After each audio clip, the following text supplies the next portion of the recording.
Greetings, dear friends. My name is Vasyl Pekhno. I'm a Ukrainian journalist, and I invite all English-speaking audience to join and watch this video review on the battlefield map situation here in Ukraine.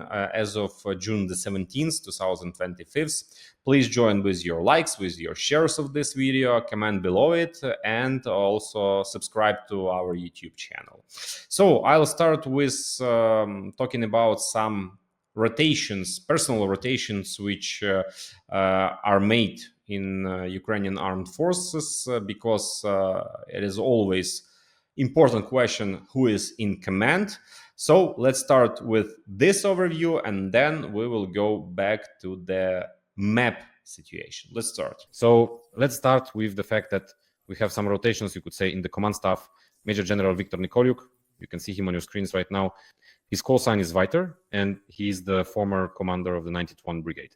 At that time, it was not yet an assault brigade, but was the mechanized Chuhuiv Brigade during the period of the anti-terrorist operation and the joint forces operation.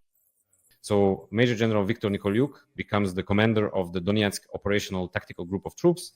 In this position, he replaces Brigadier General Tarnavsky. Thus, from now on, it is Nikoluk who will be responsible for the most challenging and difficult section of the front, centered in Pokrovsk, where the enemy, specifically in the Donetsk Operational Tactical Group, carries out the largest number of combat engagements. Since Pokrovsk is the center, this direction partially covers the Kostiantynivka axis and fully encompasses the entire Novopavlivka direction, where there is the issue of the occupiers attempting to break out of Donetsk region into Dnipropetrovsk region. Now, the commander of this operational tactical group will be the Major General with the call sign Viter. For the past few months, he has served as the Chief of Staff in this very same operational tactical group. In other words, he is well informed about the situation. Now, however, there has been a change of commander. Supposedly, this change was initiated by the previous commander Tarnavsky himself, as he was experiencing health problems. But, well, first of all, let me say a couple of words.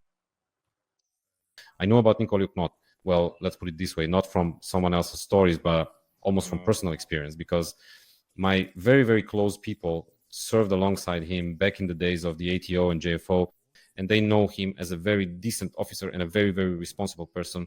That's why in many ways, many people are expecting significant positive changes. Nikoluk is the kind of person who won't stay silent. Nikoluk is the kind of person who will fight for what he believes in. Although, of course, after 4 years of war, the system has worn down a lot of people. I hope that he has kept that inner strength, so to speak, and that with him we can expect further positive changes. It's not to say anything bad about Tarnavsky, the former commander, either. We thank him for his service. Now a new commander of the OTU is taking up the position. Another issue is that now, in fact, it is necessary to raise the question even more that OTUs as such will soon no longer be needed because the armed forces are transitioning to a core system. By the way, Tarnavsky was also the commander of one of the corps within the armed forces of Ukraine. I think that Nikoluk will replace him in this position as well. And when the corps are fully deployed within the defense forces of our state, then in principle, OTUs as temporary groupings will no longer be needed. Because the very logic, what is an OSUV? An OSUV is a large grouping, an operational strategic grouping. For example, we have the OSUV Kortitsia. This covers the entire eastern direction. Within this OSUV, there are several OTU's operational tactical groupings. For example, OTU Luhansk, OTU Donetsk, OTU Starobilsk, and others like them. And accordingly, these OTUs are, again, temporary groupings that have commanders and are constantly rotating, essentially staff personnel, just as until recently, the units assigned there were also constantly rotating in and out. Commanders often didn't even really know their own units by sight. At best, they might get to meet the unit commanders directly at the front. Recently, they've managed more or less to achieve some degree of stabilization of certain units along specific sectors of the front. But full stabilization is supposed to be achieved when the Ukrainian forces transition to a core-based system. Therefore, in the future, I hope that the nearest OTUs will be eliminated as such. But once again, mentioning Nikoluk with the Windies call sign is Viter, when things should get even better with him. There are high hopes that he will continue to succeed in holding back the difficult sector where the enemy is pressing and pressing quite hard. So that's one personnel update. Another personnel update concerns the commander of the 47th Mechanized Brigade, Alexander Shushin. Captain Shushin, who recently became publicly known because he posted his disagreement on Facebook with how Ukraine conducted the Kursk operation. He wrote about what he considered to be idiotic orders. So the commander of the 47th Mechanized Brigade As a result, a commission launched an investigation into him. A commission at the level of the general staff promised to look into all the circumstances of what happened. Yesterday, Shushin appeared in the media with a statement about how the commission, well, let's put it in quotes, looked into the processes that, in his opinion, are eating away at the army from the inside. So let's read the poster. It's the direct speech of Alexander Shushin, Captain Shushin. After conducting a thorough inspection, the working group reached a powerful and unexpected conclusion. Captain Kherson turned out to be undisciplined, which resulted in the dissemination of official information on social media, and he deserves a reprimand. It turns out that finding an undisciplined battalion commander is easier than taking measures to change approaches to building quality work and preventing critical situations that many units face. All right, Kherson, let's continue. This is, of course, an example, well, probably of another negative story. Although, I'll be honest, I will always, like any reasonable person, side with young commanders. But without knowing the situation fully, I believe it would be wrong and unworthy of me, especially to lecture someone from the comfort of my couch, telling them how things should be, telling the commission what conclusions it should draw, or, God forbid, telling Shushin how he should react in this or that situation. I'll be honest, I am not fully informed about the situation to be able to draw any conclusions. I am only relaying the points that are being voiced in the public space. Captain Shushin wrote about this. This obviously creates at least a negative informational background. That's how things stand. Let's return then to the front, specifically to the sector that Nikoluk will have to oversee. As I mentioned, this is partly the Kostiantynivka direction and fully the Pokrovsk and Novopavlivka directions, where the enemy is pushing toward the borders of the Dnipropetrovsk region. In fact, the concept of this advance toward the Dnipropetrovsk region has become the main focus in the enemy's thinking lately, because in many locations at the junction of Donetsk and Dnipropetrovsk regions, the Russians have already advanced right up to these borders. So we see point number one, which traditionally used to be in the area of Kotlярivka and Orikov, where the Russians constantly cross the administrative boundary line, are destroyed there, and essentially what has been created is a kind of deadly, I would say, funnel. When our fighters lure them in, they use this Russian desire to break through there, and in fact, they keep destroying them in this funnel. Another location where the enemy has advanced very close is Zaporizhia. Not the Zaporizhia that is the regional center, but Zaporizhia in Donetsk region, in the south of Donetsk region. Here too, the enemy is striving. However, here there are additional obstacles in the form of rivers and heights that do not allow them to do this. But near Kotlярivka, in this direction, the enemy is constantly, in fact, running over there towards Dnipropetrovsk region, and they are being destroyed. They run over and are destroyed. And to be honest, this whole story with drones is now just extremely, extremely exaggerated, in the sense that drones, well, it's hard to even explain, but they have completely changed the war. Completely. They have transformed the battlefield. It doesn't matter how good of an infantryman you are, even if you're a commando. In most cases, 2, 3, 5, 10 drones will tear you, even as a commando, to pieces. And drones, although the heaviest burden of this war is borne by the infantry, it is the drones that determine what happens on the battlefield. Yesterday, I had the opportunity to speak with an exceptionally outstanding man, the commander of the 427 Separate Unmanned Systems Regiment Rarok, call sign Hassan. You can see him on your screens. Honestly, Hassan is an extremely honorable and straightforward person in his statements. And for example, when he talks about his unit, his regiment is a participant in the drone line project.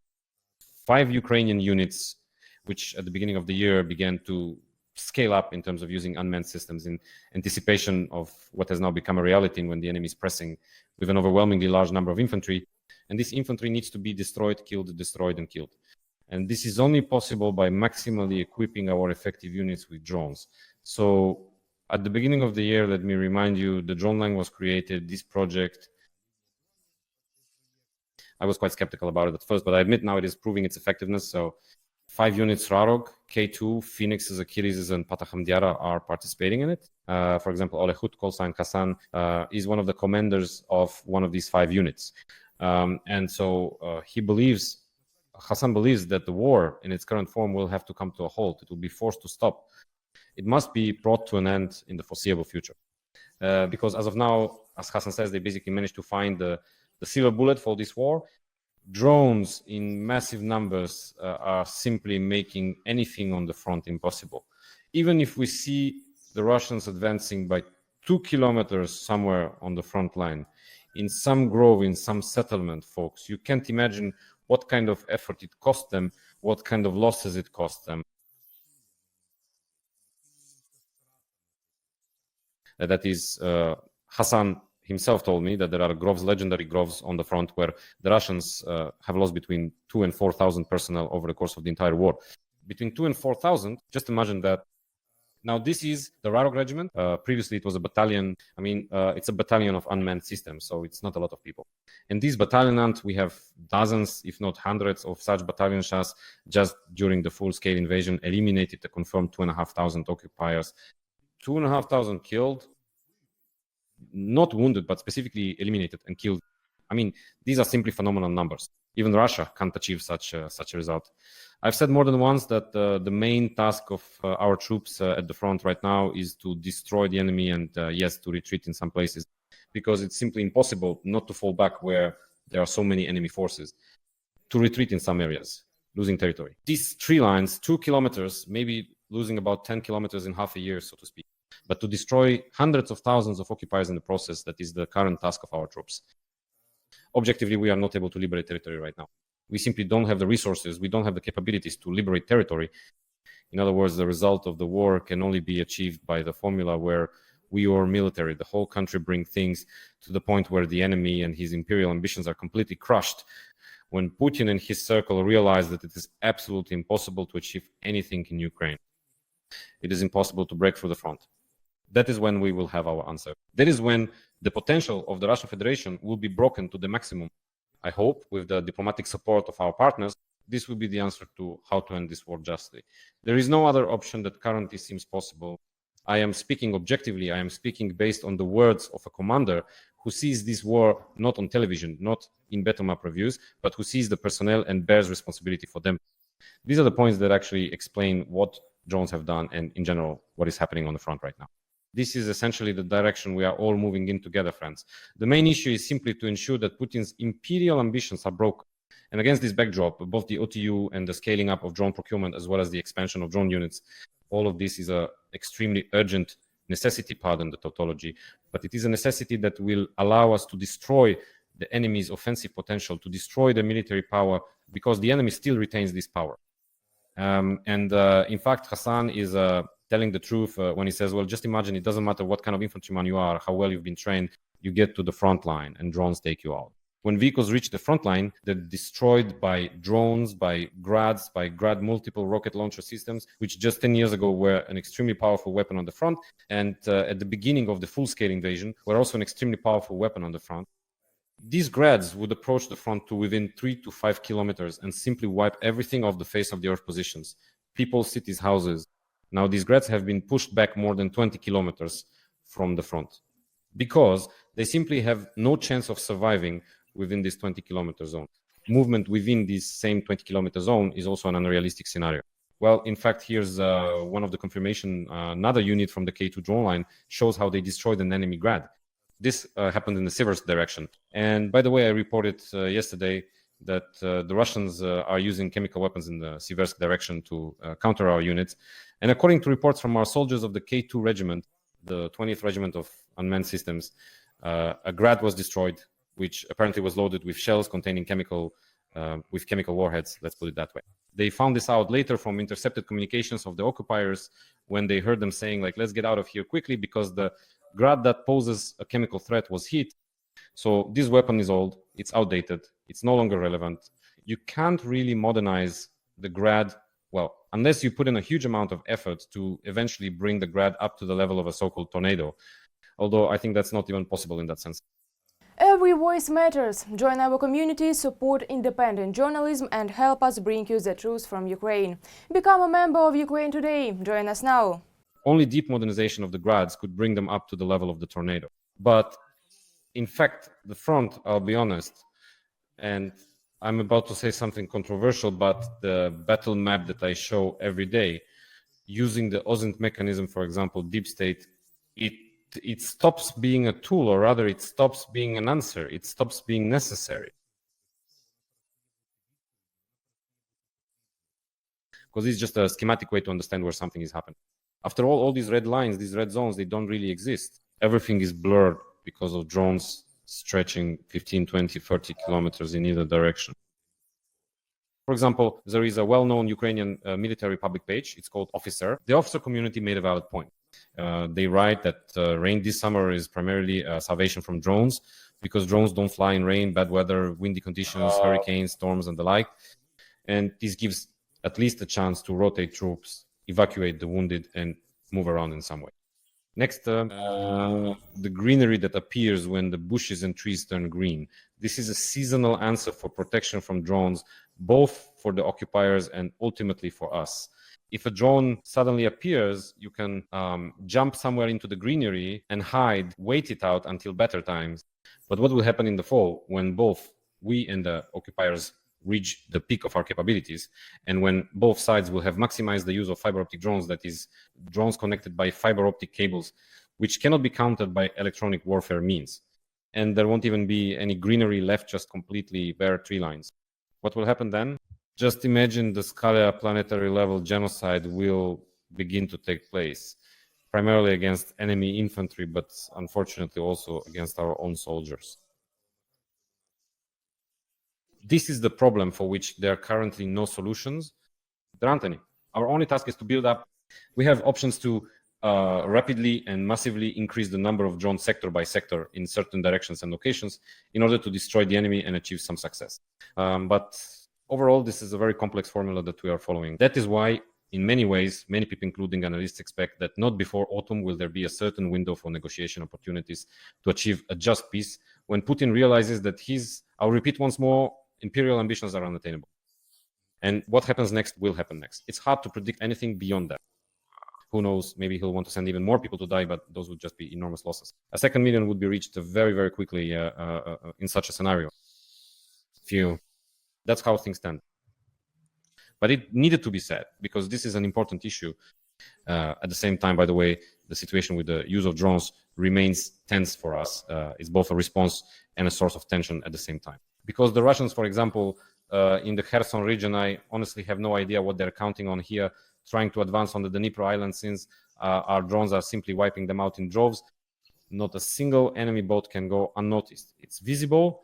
You can see it on the water surface as clearly as a black cloud in broad daylight. And our drones destroy it just the same. Our artillery destroys it, and our aviation destroys them, the Russians. In fact, just look at how our aviation operated in Oleshki. Our MiG-29 flew in here, and in reality, there are a lot of such strikes carried out by our Air Force. The MiG-29 flew in, and according to the Air Force soldiers who actually released this video, hit a tactical level command post that was once located in a nice house on the bank of the Dnipro. You can see that it was quite a beautiful estate, but now it's already been bombed. Apparently, the basements in it were still intact, and that's exactly where the occupiers had set up their tactical level command post. It was there that our aviation struck. A GBU-62 Ariveda guided aerial bomb used by the armed forces of Ukraine. It essentially destroyed the bunker with the enemy officers inside. You saw several of them at the beginning of the video. They had just arrived there. Well, there you have it. That's the story. That's how it went. Our Air Force is carrying out strikes. The enemy Air Force is also striking and modernizing. We are modernizing too, keeping pace with them technologically. But for now, we don't see the finish line, and we don't know where we'll end up.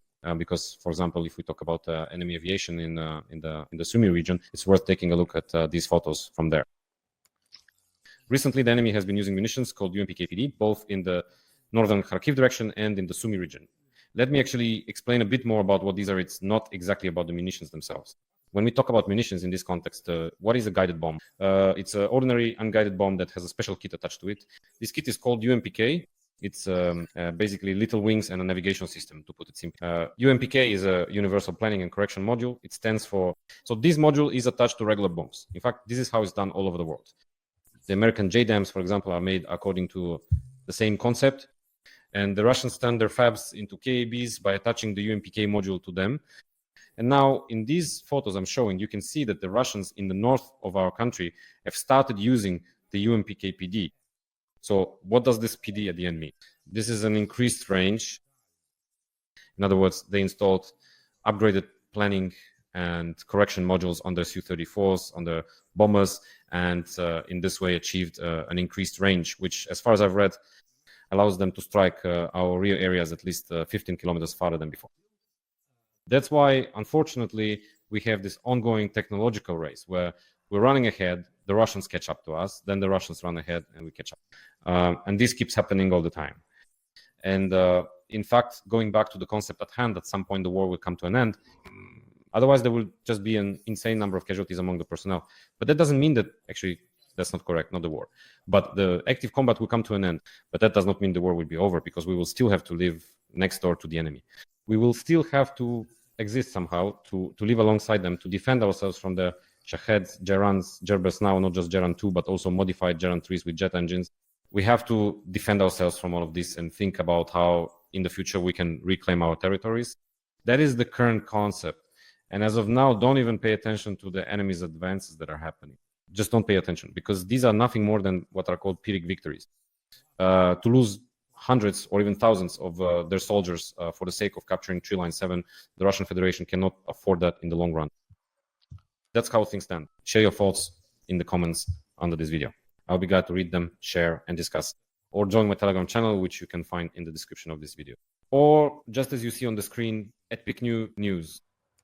I'll be glad to see you there and to chat with you. Join in, friends, subscribe, like this video, and of course, I'll say it again, leave your comments. Take care of yourselves, all the best, and see you next time.